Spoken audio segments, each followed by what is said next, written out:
আল্লাহ বললেন আফালা ইয়ানজুরুনা ইলাল ইবিলি কাইফা খুলিকাত, উটকে কিভাবে আমি তৈরি করলাম এটা একটু দেখতে পারে না ওরা? আরে উটের দিকে তাকালেই তো ওরা উটের মালিক আমি আল্লাহরে খুঁজে পাবে।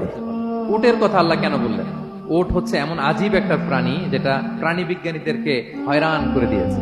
আল্লাহু আকবার, আপনি অবাক হবেন উটের যে ফিচার আল্লাহ তাআলা দিয়েছেন। মক্কার লোকেরা উটের গোশত খাইতো, উটের দুধ খাইতো, উটের চামড়া দিয়ে দ্য ফাইনেস্ট লেদার তারা বানাতো, উটের উপর মাল নিয়ে বোঝাই করে এক প্রান্ত থেকে আরেক প্রান্তে পাড়ি দিত, নিজেরা উটের উপর রাইডিং করত। এবং উট হচ্ছে এমন প্রাণী যেটা একসাথে 1 মাস না খেয়ে বেঁচে থাকতে পারে। 1 মাস পানিও খাওয়া লাগবে না, খাবারও খাওয়া লাগবে না।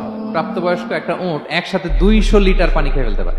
এবং উটের পেটের ভিতরে একটা স্পেশাল ওয়াটার চেম্বার আছে, ওই চেম্বারে রেখে দেয়, যখন লাগবে ওইখান থেকে নিয়ে নিয়ে বেঁচে থাকে।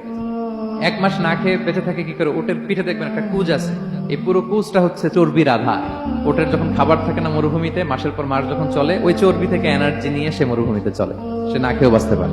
আমাদের চোখের মধ্যে যেমনি একটা পাপড়ি, এরকম এক পাপড়ি দিয়ে উটকে আল্লাহ বানায় নাই, ডবল লেয়ারের পাপড়ি দিয়েছে। কারণ মরুভূমির মধ্যে চলতে পথে লু হাওয়া থাকবে, মরুভূমির সাইমন, বালুর ঝড়, এই ঝড় মোকাবেলার জন্য, লু হাওয়া মোকাবেলার জন্য ডবল লেয়ারের চোখের পর্দা।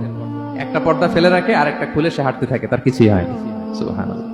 আমাদের 98 ডিগ্রি ফারেনহাইটের স্বাভাবিক তাপমাত্রা, তাই না? 99 ডিগ্রি হলে আমাদের জ্বর, 100 ডিগ্রি হলে জ্বর, 101, 2 সর্বোচ্চ আমরা সহ্য করতে পারি। এর বেশি যদি হয় 103 ডিগ্রি হলে বেহুশ হয়ে যায় মানুষ। 4 ডিগ্রি হলে আমাদের দেহের ভেতরে যে কোষগুলো আছে এগুলো মরে যায়।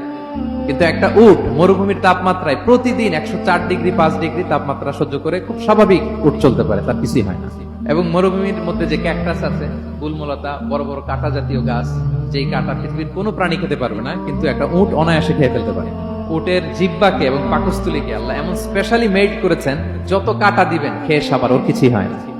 সুবহানাল্লাহ।